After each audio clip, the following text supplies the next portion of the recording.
अब आज का जो टॉपिक है हमारे पास वो क्या है हमारे पास कि मल्टी डायमेंशनल एरे। सही है। अब देखो मल्टी डायमेंशनल एरे क्या होती है। हमने लास्ट जो सेशन किया था उसमें हमने नॉर्मल एरे पढ़ी थी, जिसमें हम क्या बना रहे थे, एक हम एसोसिएटिव एरे बना रहे थे, एक हम इंडेक्स एरे बना रहे थे। सही है। और इसी के साथ हम क्या बना रहे थे, एक नॉर्मल एरे बना रहे थे जो कि हमने एरे के फंक्शंस के साथ काम किया था। अब हम आज का जो काम है वो हमें क्या करना है, मल्टी डायमेंशनल एरेज को देखना है। अब देखो मल्टी डायमेंशनल एरेज को जाने से पहले हम थोड़ी इसका थ्योरेटिकल चीजें पढ़ लेते हैं, ताकि हमारा जो कॉन्सेप्ट है वो क्या हो जाए, थोड़ा सा क्लियर हो जाए और अच्छे तरीके से। अब देखो जब हमने काम किया था किसके ऊपर, हमने काम किया था इंडेक्स एरे के ऊपर, एसोसिएटिव एरे के ऊपर। तो हम वहाँ पे क्या कर रहे थे, की और वैल्यू का काम कर रहे थे। मतलब हम की ले रहे थे और उसको क्या असाइन कर रहे थे, उसकी वैल्यू असाइन कर रहे थे। अब अगर बात आ जाती है मल्टी डायमेंशनल एरे की, तो मल्टी डायमेंशनल एरे क्या कह रहा है कि contain one array store with in another. क्या मतलब हुआ कि एक एरे के अंदर वो क्या कर रहा होगा, एक और एरे या एक से ज्यादा एरे अपने अंदर क्या कर रहा होगा, स्टोर कर रहा होगा। अभी हमने ऐसा कोई काम नहीं किया। हम क्या करते थे, एक एरे बनाते थे और उसमें वैल्यूज स्टोर करवाते थे। लेकिन जब हम बात करते हैं मल्टी डायमेंशनल की, तो मल्टी डायमेंशनल क्या कहता है कि एक एरे के अंदर आप क्या कर रहे होते हैं, एक और एरे, एक एरे या एक और एक से ज्यादा एरे क्या करवा रहे होते हैं, स्टोर करवा रहे होते हैं। फिर क्या कह रहे हैं, in a multi dimensional array each element is an array. मतलब मल्टी डायमेंशनल एरे के अंदर जो एलिमेंट होगा, मतलब जो उसकी वैल्यूज होंगी, वो वैल्यूज नहीं होंगी, वो क्या होंगी, पूरी एक एरे कंसीडर होंगी। फिर उसके बाद क्या कह रहा है कि each element requires an array name multiple set of indices. मतलब कि आप अगर एक एलिमेंट बनाते हैं, एक एलिमेंट अगर आपको रिक्वायर्ड है, तो उसके अंदर पूरी की पूरी एक एरे, उसका मल्टीपल सेट ऑफ इंडेक्सेस क्या होंगे, आपके पास मौजूद होंगे वहां पर। सही है। तो हम इसको अब क्या कहते हैं, प्रैक्टिकली करके देखते हैं कि हम यहाँ एरे किस तरीके से बना सकते हैं। तो मैं अपने यहाँ पर आ जाती हूँ और इसको मैं अपनी फाइल को सेव कर लेती हूँ। अच्छा देखो, फाइल वहीं सेव करना जहां पर आप लोग क्या कर रहे होते हैं, काम कर रहे होते हैं। तो अभी देखो मेरे पास जो सर्वर ऑन हुआ हुआ है, जो सर्वर चल रहा है, वो कौन सा चल रहा है, मेरे पास वैम सर्वर चल रहा है। सही है। किसी वजह से मेरा जो है वो जैम सर्वर चल नहीं रहा है, तो मैं इस वजह से कौन सा यूज कर रही हूँ, मैं वैम सर्वर यूज कर रही हूँ। तो मैं अब क्या करूंगी कि बजाय इसके कि मैं जैम के फोल्डर में जाके अपनी एच डॉक्स में काम करूँ, मैं अब क्या करूंगी, मैं वैम में जाऊंगी। क्यों वैम में जाऊंगी, क्योंकि मेरा जो सर्वर है वो वैम सर्वर चल रहा है, तो हम उसको वैम में जाके काम करेंगे। मैं वैम पे गई। जिस तरीके से जैम के अंदर एच टी डॉक्स का फोल्डर होता है, इसी तरीके से वैम के अंदर एक ww का फोल्डर होता है। और आप इस ww के फोल्डर में जाके क्या कर रहे होते हैं, अपनी फाइल को सेव करवा रहे होते हैं फोल्डर्स बना के। तो यहाँ पे मैंने कहा मल्टी एरे डॉट php, ये मैंने क्या करी, अपनी एक फाइल बना ली। इसी के साथ अब देखो यहाँ पर वही सेम, कि पहले आप HTML का पूरा कंटेंट एम्बेड करवा लीजिएगा। अब इसके बाद क्या करना है, हमें PHP का ब्लॉक, जो कि मोस्ट इम्पॉर्टेंट काम है, और हम यहाँ पे क्या कर लेते हैं, इसको ड्रैग। अब देखो मुझे क्या बनाना है, मल्टी डायमेंशनल एरे बनाना है। अब देखो मल्टी डायमेंशनल एरे किस तरीके से बनेगी, या हम उसको कैसे बनाएंगे, अभी हमने उसकी थ्योरी में पढ़ा कि भाई मल्टी डायमेंशनल एरे क्या होती है, आपके पास एरे के अंदर एक और एरे। सही है। क्या कह रहे हैं हम, एरे के अंदर एक और एरे। तो यहाँ पर आके मैं एक पहले तो वेरिएबल बना लेती हूँ, जिसको मैं नाम दे देती हूँ लेट सपोज अंडरस्कोर बायोडेटा। मेरे पास किसका बायोडाटा है, स्टूडेंट्स का बायोडाटा मौजूद है। मैं यहाँ एक और काम लिख देती हूँ, स्टूडेंट्स बायोडाटा। मेरे पास स्टूडेंट्स का बायोडाटा है। अब अगर देखो स्टूडेंट्स हैं तो क्या है आपके पास, कि लाजमी सी बात है कि एक स्टूडेंट नहीं होगा, एक से ज्यादा स्टूडेंट्स होंगे। तो मैं यहाँ पे क्या कर रही हूँ, एक एरे बना रही हूँ। मैंने कहा कि भाई ये लो एक एरे बना ली। ठीक है। एरे के अंदर अब मुझे क्या बनाना है, मल्टी डायमेंशनल एरे। मतलब मुझे मल्टीपल स्टूडेंट्स का डेटा स्टोर करवाना है। इसमें मैं क्या कर सकती हूँ, एक स्टूडेंट का डेटा स्टोर करवा सकती हूँ। अब एक और आसानी सा काम क्या करते हैं, कि मैं ऊपर आती हूँ, बजाय इसके कि मैं इसमें फर्दर काम करूं, मैं यहाँ पर एरे बनाना स्टार्ट करती हूँ डिफरेंट स्टूडेंट की। तो मैंने कहा एक एरे का फंक्शन मेथड होता है, उसके अंदर हम क्या देते हैं, सब लेट सपोज हम स्टूडेंट का नाम दे देते हैं।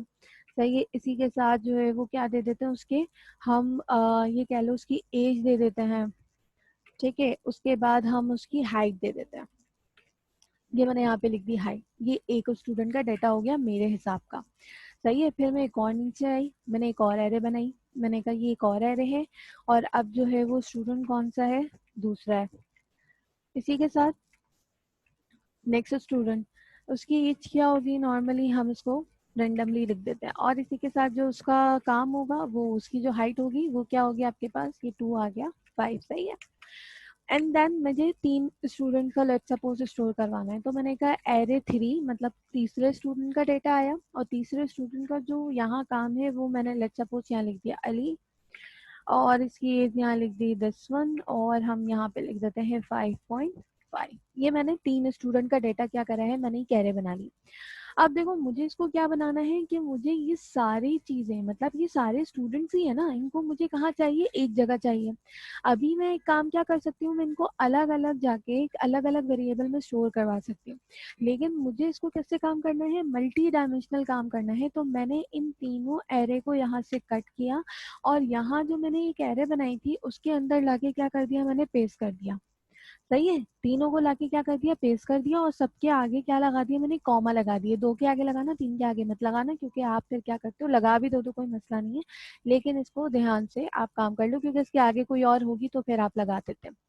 अब देखो इसके बाद क्या करा, मैंने ये तीनों की तीनों एरे बनाई, और मैंने किसके अंदर डाल दी, एक एरे के अंदर। और हमने मल्टी डायमेंशनल एरे का अभी जो डेफिनेशन पढ़ी है वो क्या पढ़ी है, कि array contain a multiple arrays in their body. तो यहाँ पे देखो कि एक एरे के अंदर मेरे पास कितने एरेस मौजूद है, 3। अब ये देखो मैंने तो 3 बनाए, लेकिन आप क्या कर सकते हो, इसको 4 भी कर सकते हो, 5 भी कर सकते हो, 6 भी कर सकते हो, जितनी रिक्वायरमेंट्स ऑफ एरे आपको चाहिए इसमें मल्टी डायमेंशनल में, आप क्या कर सकते हो, यहाँ पर उसको काम करवा सकते हो। अब मुझे एक चीज और यहाँ पे कि इसको समझाने के लिए, सही है, मैं यहाँ पे एक चीज और करती हूँ कि अब अगर ये मैंने इस तरीके से एरे बनाई है तो मैं इनको कैसे जो है वो एक्सेस कर सकती हूँ। सही है, लेट सपोज यहाँ पे मैं कमेंट डाल देती हूँ, और अब हम आ जाते हैं इधर। आप देखो इधर जो पहला यहाँ पर क्या है मेरे पास, कॉलम, तो ये कॉलम कौन सा होगा, 0। सही है, इंडेक्स किससे स्टार्ट होता है मेरे पास, 0 से स्टार्ट होता है। इसी के साथ यहाँ पे जो नेक्स्ट कौन सा वाला है, ये वाला जिसमें एज डिफाइन करी है। अगर मैं इसको थोड़ा सा गैप दे दूं ताकि आप लोगों को समझने में आसानी हो जाए, इसको हम थोड़ा सा गैप और दे देते हैं। सही है, ताकि हम इसको कॉलम की जो रॉज वगैरह हैं वो हम सही तरीके से आइडेंटिफाई कर सकें। सही है, अब देखो पहला कॉलम है, क्या है इसकी इंडेक्स, 0। दूसरा कॉलम है, उसका इंडेक्स क्या होगा यहाँ पर, 1। फिर तीसरा कॉलम है और उसका इंडेक्स क्या होगा मेरे पास, 2। ये मेरे पास किसके इंडेक्स आ गए, कॉलम के इंडेक्स आ गए। अब इसी तरीके से मैं अगर यहाँ पर आऊँ तो यहाँ पर आकर मुझे जो पहली एरे मैंने बनाई है उसका यहाँ पोजीशन क्या होगी, यहाँ पर इसकी पोजीशन होगी 0। सही है, एंड देन इसी के साथ जो उसके बाद वाली एरे बनाई है मैंने, सेकंड एरे, उसकी पोजीशन क्या होगी, 1। और अगर मुझे यहाँ पर थर्ड वाली की देखनी है तो उसकी पोजीशन क्या हो जाएगी, 2 हो जाएगी। इसको एक साथ ही कर लेते हैं ताकि आपका, अब देखो एक्सेसिबल कैसे होगा। मैंने ये कहा कि मुझे जो है भाई निशात जो स्टूडेंट है उसकी एज चाहिए, तो एज लेने के लिए मैं यहाँ पे देखूंगी सबसे पहले रॉ।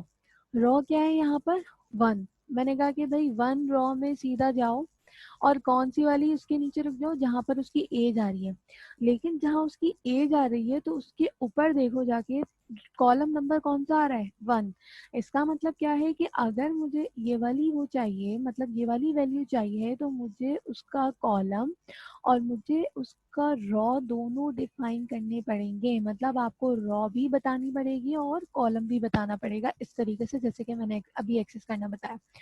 अब लेट सपोज मैंने ये कहा कि मुझे चाहिए सना की हाइट चाहिए। अब देखो सना की हाइट है ना यहाँ पर, इसका जो है वो इंडेक्स नंबर या इसकी पोजीशन कैसे निकालोगे, पहले आप इधर आओगे, क्या देखोगे, रॉ देखोगे। रॉ क्या है, 0। आप गए सीधा 0 0 0, यहाँ पर आके रुक गए जहाँ आपको आपकी वैल्यू मिल गई। वैल्यू मुझे मिल गई, लेकिन अगर आप वैल्यू के ऊपर देखो कॉलम नंबर डिफाइन है, क्या कॉलम नंबर डिफाइन हुआ हुआ है, 2। तो अगर मैं वहां इंडेक्स दूं 0 रॉ और कॉलम नंबर क्या है, 2, तो मुझे क्या मिलेगा, यहाँ पर एज मिलेगी सना की। इसको हम क्या करते हैं, इसको करके भी देख लेते हैं। मैंने यहाँ पे लिखा इको, इको के बाद मैं अपना क्या लिखूंगी, वेरिएबल का नाम। मैंने कहा स्टूडेंट बायोडाटा, और अब इसको एक्सेस करने के लिए मुझे क्या चाहिए, रॉ और कॉलम पे आप कर रहे हैं ना, तो सबसे पहले आपके पास क्या आ जाएगा यहाँ पर, सबसे पहले आप देंगे यहाँ पर रॉ। रॉ क्या है मेरे पास, 0। तो स्क्वायर ब्रैकेट के अंदर आप क्या देंगे, रॉ क्या है, 0। इसी के साथ यहाँ पर उसका कॉलम नंबर क्या है, 2। तो मैं यहाँ पर अगेन स्क्वायर ब्रैकेट मैंने लिखा है यहाँ 2, सेमी कॉलन और सेव। तो अब अगर आगे मैं यहाँ पर, मैंने फाइल को मैंने यहाँ पे सेव कराया था और मैंने लिखा यहाँ पर मल्टी एरे डॉट पीएचपी। अच्छा, अनएक्सपेक्टेड एरे और 9 नंबर 15, सही है। लिखने में कहीं मसला हो गया होगा, कॉमा लगा देते हैं।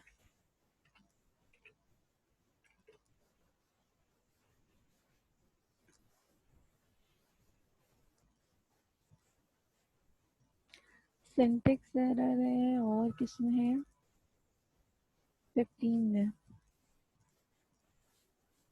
मैंने कहीं आगे पीछे तो कुछ नहीं कर दिया, सेमी कॉलन लगाया हुआ है हमने, सेमी कॉलन लगा दिया है।